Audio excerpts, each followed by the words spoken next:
Sr. Presidente, Srs. Deputados, Dr. Paulo Vasconcelos, muito boa tarde. A companhia em causa, a GNV Vida, foi adquirida pelo Banco Espírito Santo por 620 milhões de euros e foi vendida por 123 milhões de euros, mais uma componente variável. Em 2015, a companhia foi avaliada, já depois da resolução do Banco Espírito Santo, por um valor que se situaria entre 632,7 e 711,1 milhões de euros. As perdas abrangidas pelo CCA ascendem, à data de hoje, no montante de 287 milhões de euros. A pergunta que eu lhe fazia era, a primeira, é se confirma que em 2017 o assessor financeiro na venda da companhia avaliou-a por 440 milhões de euros.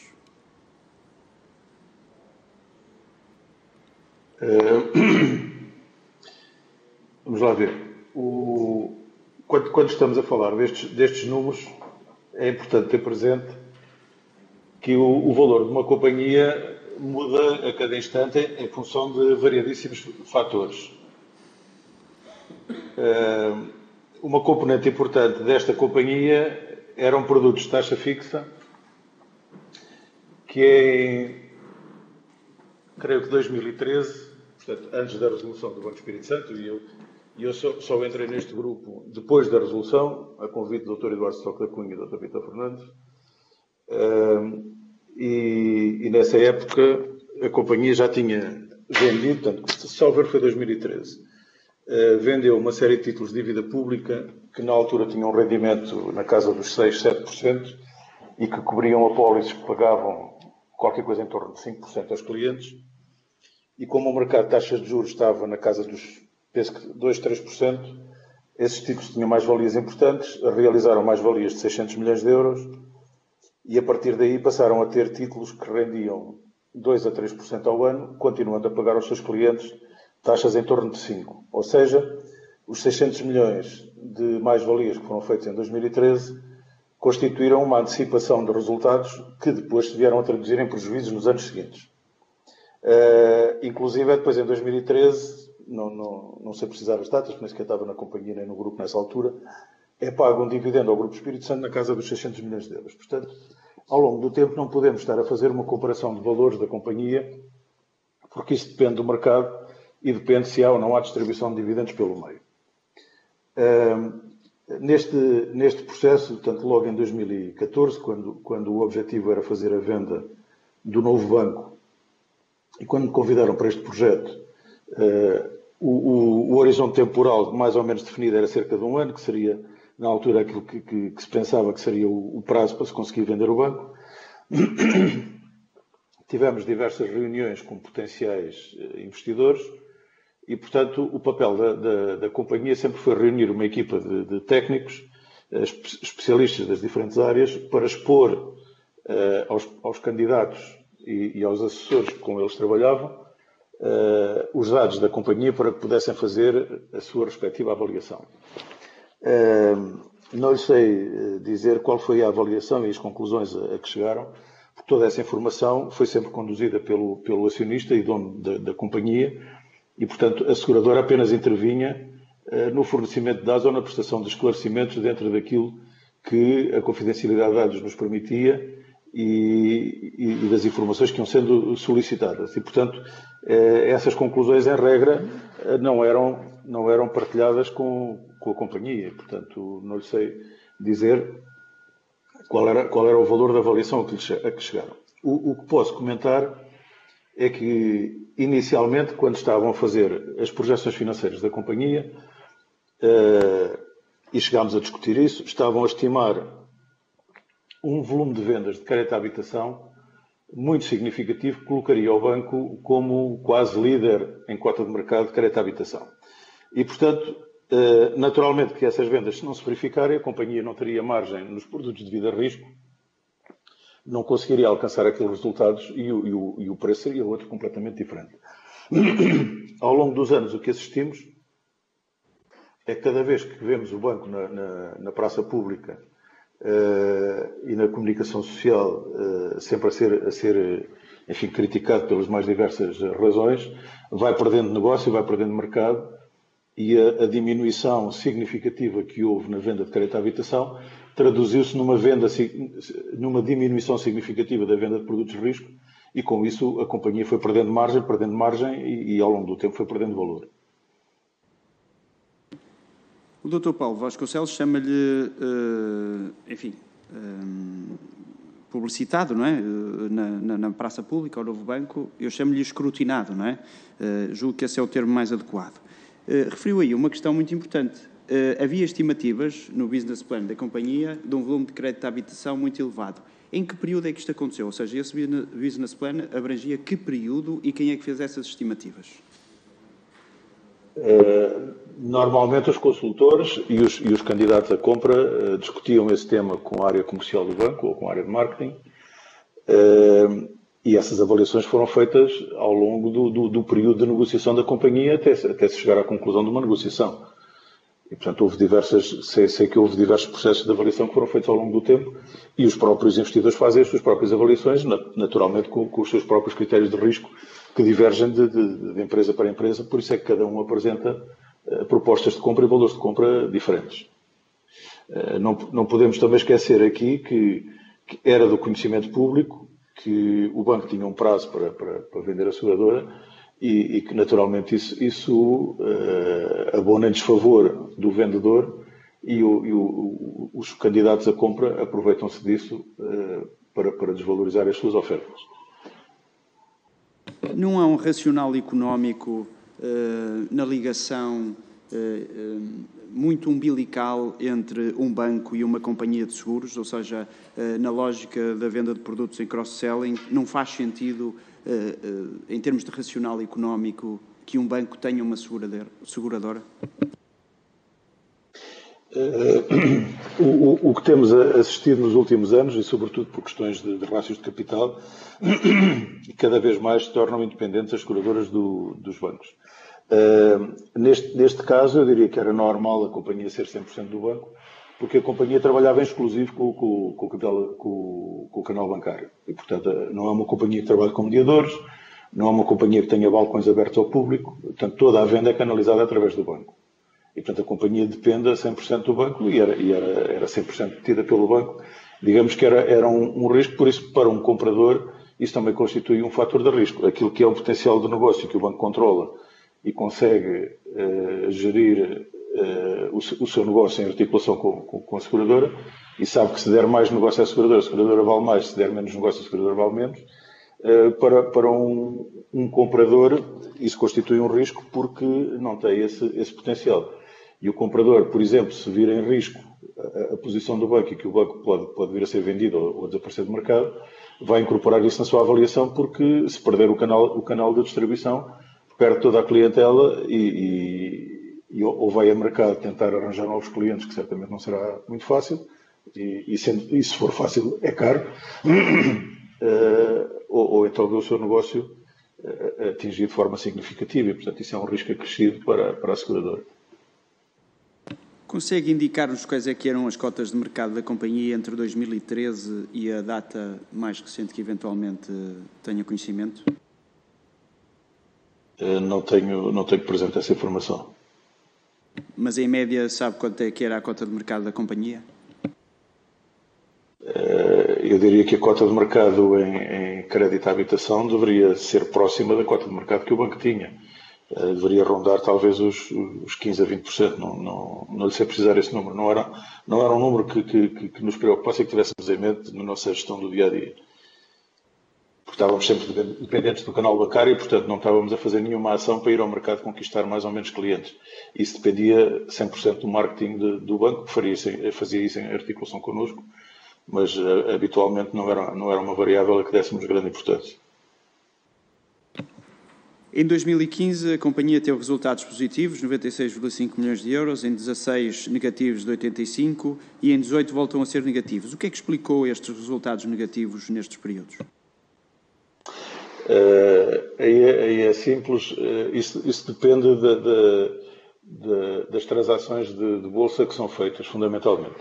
A companhia, como referi há pouco, tinha um passado de 600 milhões de perdas em produtos de taxa fixa que iam sendo reconhecidos, se não estou em erro, até 2015 23, acho eu, que era a data de vencimento da grande maioria dessas apólices, e, portanto, ainda tem vivas apólices a pagarem taxas de juros de 5% e de 6%, com carteiras, algumas delas com taxas próximas de zero, e portanto, em função do mercado de taxas de juro, houve momentos em que foram vendidos títulos, portanto, obrigações, que tinham mais-valias potenciais.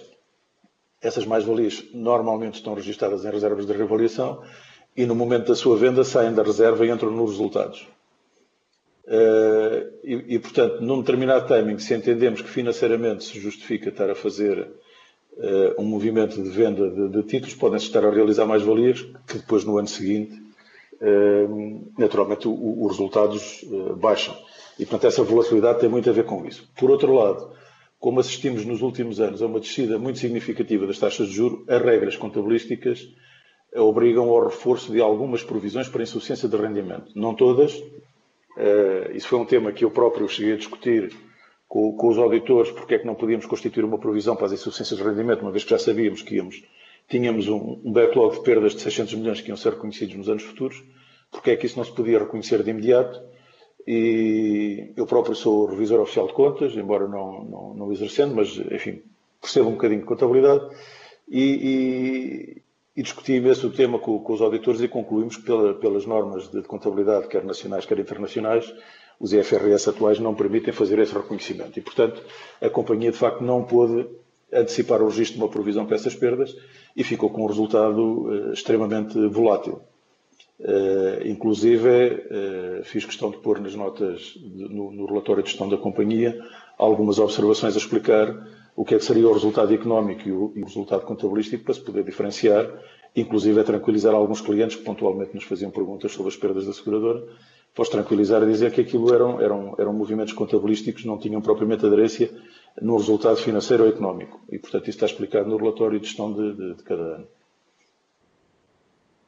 Já agora consegue dar-nos alguns desses números, pelo menos nos anos em que se recorde, em termos médios, o resultado económico?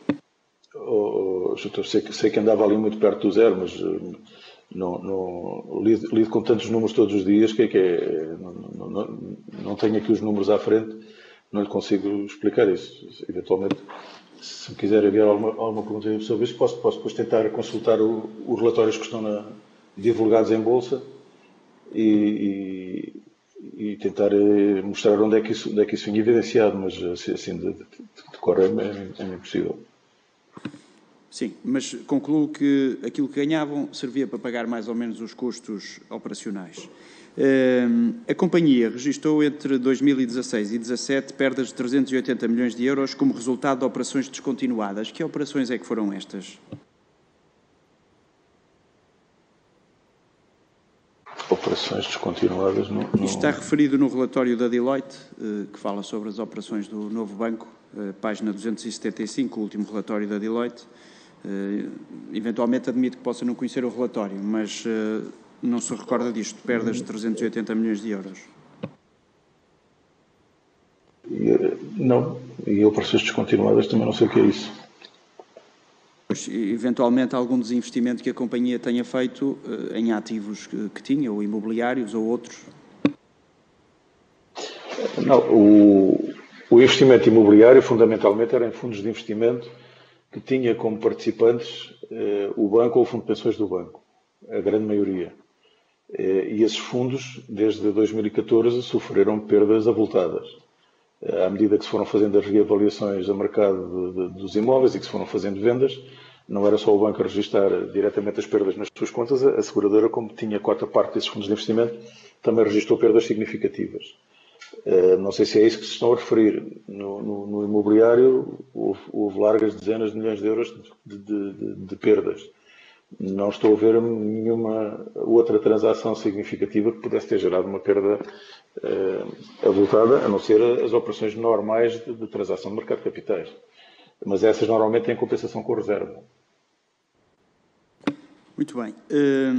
O processo da venda, acompanhou o processo da venda iniciado em 2017?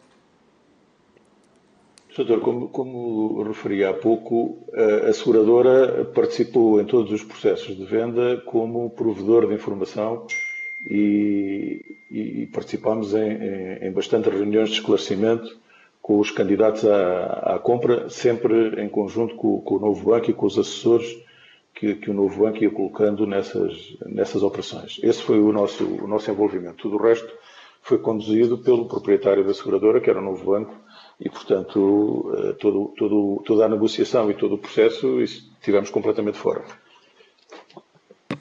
Mas teve conhecimento do preço que foi apresentado, dos concorrentes que se apresentaram para comprar a companhia? Teve conhecimento disso ou não teve de todo?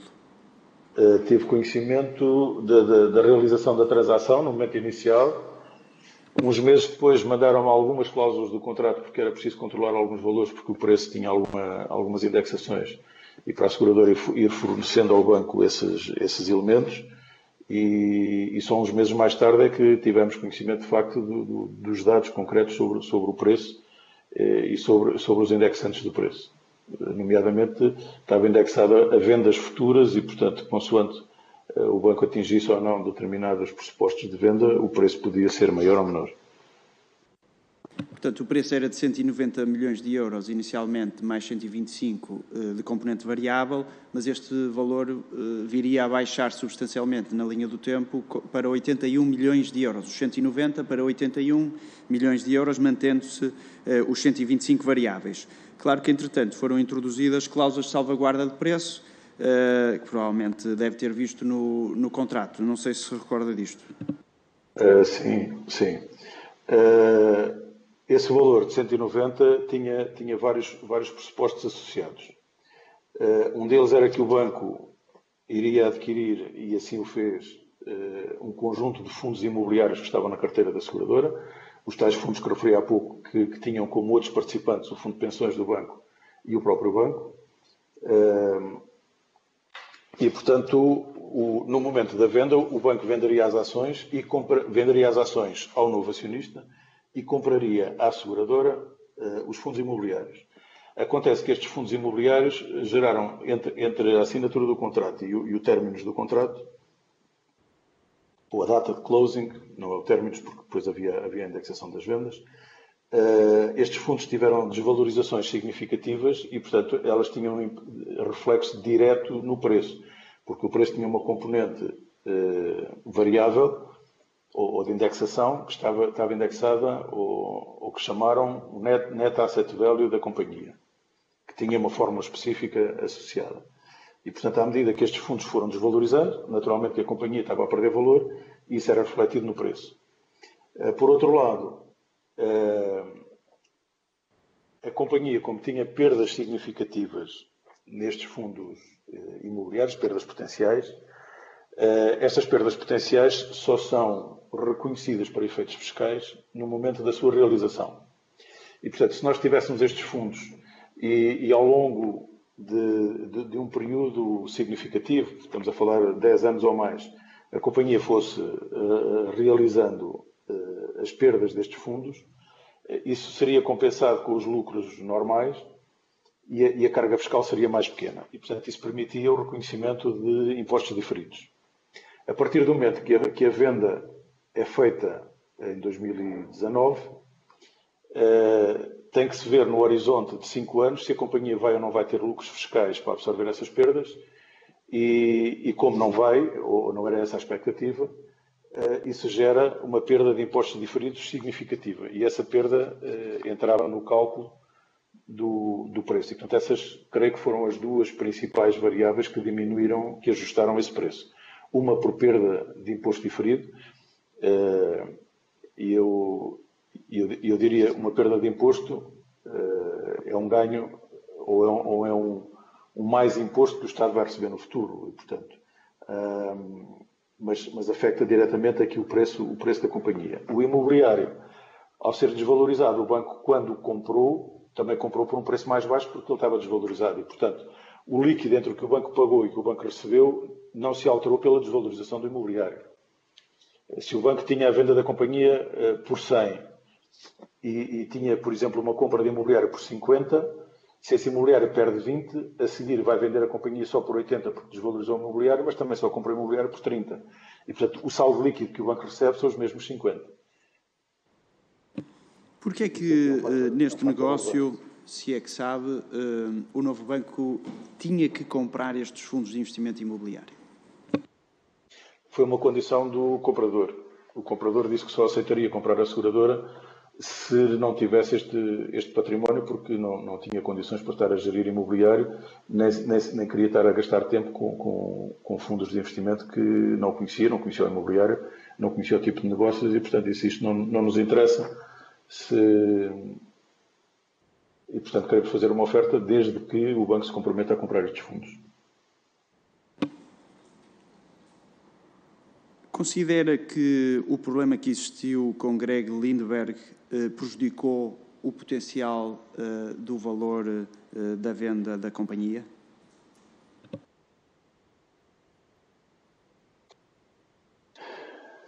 Não sei se alguém consegue responder a isso, sinceramente. Eu acho que todos estes fatores cada vez mais empurravam o preço da companhia para baixo e de qualquer ativo do banco, por qualquer fator de necessidade adicional, diz assim, ok, havia aqui um comprador, esse comprador desapareceu, cada vez há menos candidatos a comprar esta seguradora. Os que vêm sempre com uma vontade de comprar mais barato, porque só assim é que se sentem atraídos para fazer a compra. Portanto, quando há uma obrigação de fazer uma venda, é isso que vai acontecendo. Quer dizer, cada candidato que sai, cada notícia má que sai, vai desvalorizando o ativo. Ainda para mais com uma pressão de venda enorme, porque tinha que ser até ao final de 2019. E, portanto, quando o mercado sabe que existe uma pressão para vender dentro de um determinado prazo, provavelmente o ativo vai desvalorizar mesmo muito. Claro. Isso é inevitável. E isto era do conhecimento público, não é? Portanto, essa data, não é? O relatório da Deloitte refere que o novo banco não acompanhou a evolução do preço estimado entre agosto e setembro de 2019, nomeadamente não acedeu a informação contabilística relevante relacionada com o NAV. Sabe alguma coisa sobre isto? Desculpe, que o banco não recebeu informação. O novo banco não acompanhou a evolução do preço estimado entre agosto e setembro de 2019, o preço pelo qual a companhia seria vendida e que tinha como pressuposto relevante o acompanhamento do NAV, do valor dos ativos, não é, líquidos da companhia. Doutor, isso não sei, porque quando eu saí da companhia, salvo erro, foi já não sei precisar se foi setembro, se foi outubro. O que levantou as contas de agosto eu sei que ainda acompanhei, ainda fechei e enviámos informação ao banco. As de setembro provavelmente já foram fechadas pelo novo acionista. E, portanto, aí se o banco teve acesso à informação ou não lhe sei dizer porque já não estava na companhia. Pois, o que levanta aqui uma questão que é saber de que forma é que o novo banco validou os pressupostos relevantes para a definição do preço da venda, não é? Portanto, se o preço está influenciado pelo NAV, era importante que o novo banco tivesse acesso a esta informação e o relatório da Deloitte diz que não teve. Entretanto, o preço foi reajustado. Não é? Acho estranho que isso não esteja salvaguardado no contrato, mas tudo bem. Se a Deloitte diz que sim, deve estar certo. Entretanto, o preço foi reajustado para 123 milhões de euros, portanto, não ficou nos 81 porque havia cláusulas de salvaguarda de preço e, portanto, o valor da venda, gostava que me confirmasse se souber, foi de 123 milhões mais a componente variável de 125. Doutor, eu sei que houve um reajustamento do preço porque esta fórmula do NAV tinha ali uma incorreção e esse foi um dos fatores que desvalorizou bastante e que trouxe este preço para níveis absurdamente baixos. E depois isso foi corrigido e fez-se uma adenda ao contrato no verão de 2019, não sei se junho, julho, agosto, por aí. E o preço foi reajustado, creio que para esses 123 que está a referir. Não sei precisar o número, mas tenho ideia que seria qualquer coisa à volta disso. E portanto, esse terá sido Não sei se foi esse o preço final, até porque depois aquilo estava sujeito à verificação de uma série de condições. Inclusive houve umas ações que ganhámos em tribunal, no Supremo, umas ações, tínhamos provisões de 28 milhões de euros para impostos e elas foram desfeitas porque entre publicarmos as contas de 2018 e a Assembleia Geral, nesses 15 dias, aliás, nós publicámos as contas num dia em bolsa e no dia seguinte tivemos conhecimento da sentença do Supremo e de imediato corrigimos as contas em 28 milhões de euros favoravelmente e, portanto, com reflexo positivo no cálculo do NAV. Que ajustamentos é que foram feitos no NAV que referiu, portanto, essas incorreções? O NAV tinha uma indexação de capitais próprios e de outras variáveis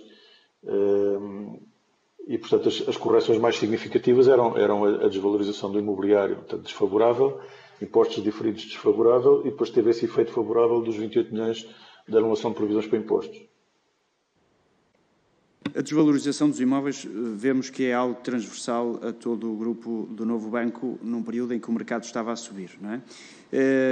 Entretanto, provavelmente já depois da sua saída, em 16 de janeiro de 2020, e eu julgo que este diferendo provavelmente ainda pode estar em aberto, não sei, pergunto-lhe se sabe alguma coisa, o comprador da companhia apresentou reclamações na ordem dos 38,2 milhões de euros relativamente a várias situações de informações erradas que lhe foram dadas no momento da venda, etc. E isto gerou um conflito com o Novo Banco, que levou o Novo Banco a pedir ao Fundo de Resolução autorização para pagar 14,3 milhões de euros ao comprador. Tem conhecimento disto? Vagamente.